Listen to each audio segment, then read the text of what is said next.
Jesús vino a este mundo a buscar y a salvar lo que se había perdido.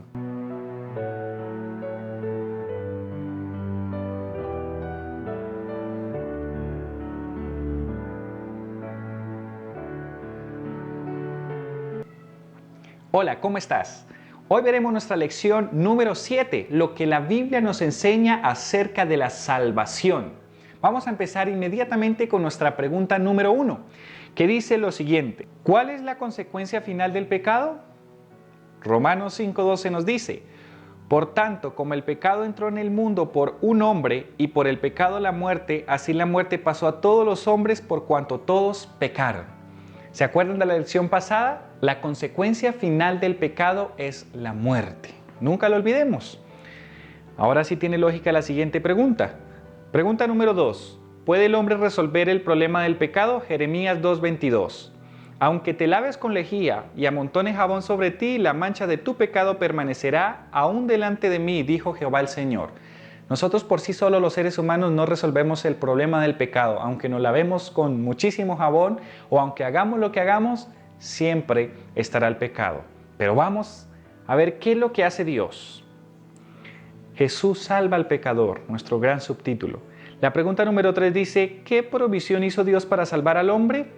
En el libro de Juan, en el Evangelio según San Juan, en el capítulo 3, versículo 16, versículo conocido por la mayoría de cristianos, dice que porque de tal manera amó Dios al mundo que ha dado a su Hijo unigénito para que todo aquel que en Él crea no se pierda, mas tenga vida eterna.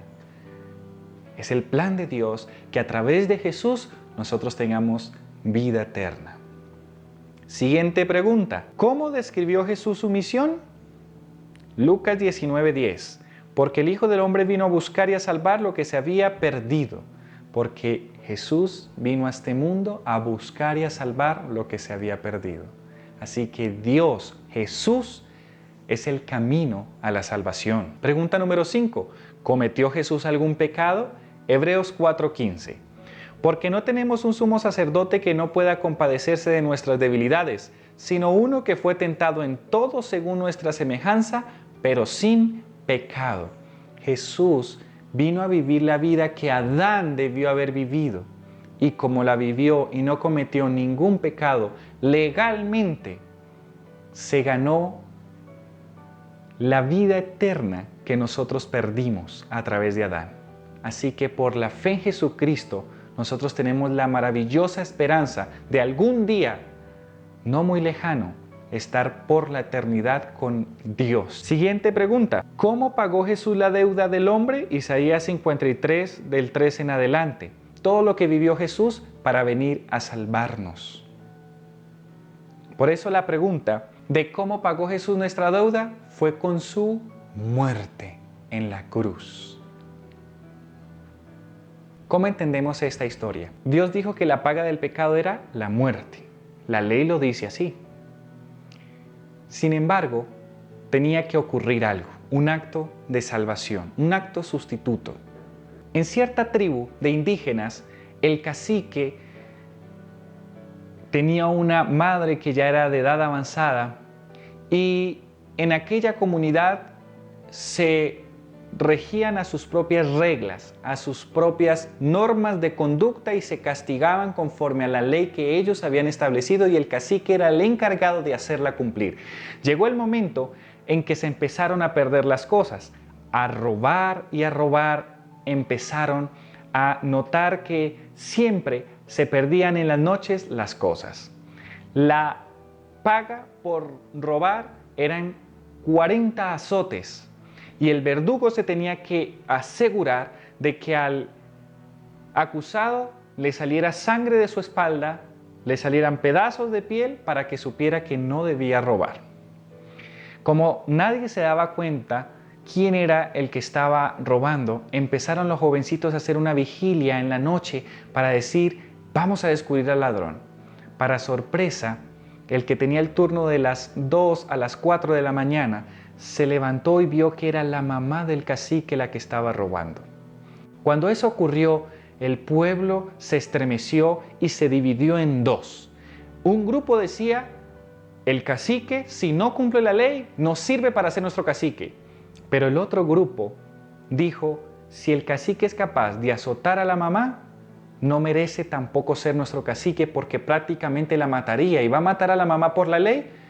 Los dos grupos se fueron del cacique. Difícil decisión, ¿verdad? Si fuera tu mamá. Pero ¿saben qué hizo el cacique? Les dijo a los dos grupos, la ley es una y la ley se debe cumplir. Llegó el momento en que el grupo que le dijo que si la castigaba se iba a rebelar y no lo quería más como cacique, esperó la sentencia final en desacuerdo y con malos ojos hacia el cacique. Y este grupo que amaba la ley, que decía que se debía cumplir, amaba a su cacique. El pueblo estaba dividido. Llegó el momento de ejecutar la sentencia, cuando de repente aquel verdugo grandote miró a aquella abuelita, le rasgó el vestido para que quedara la espalda limpia y casi con los ojos llorosos empezó y cogió el azote y empezó a pegarle. Pero cuando le iba a dar el primer golpe a aquella abuelita, una mano detuvo a aquel hombre.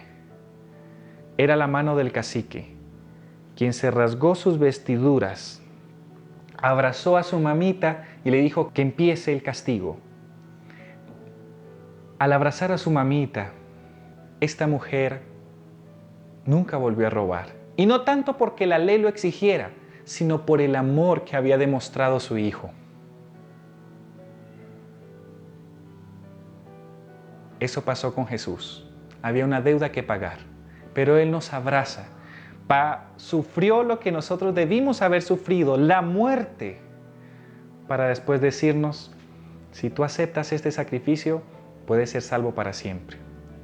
No rechaces a Jesús, búscalo cada día a través de la Biblia y sírvele por amor a Él.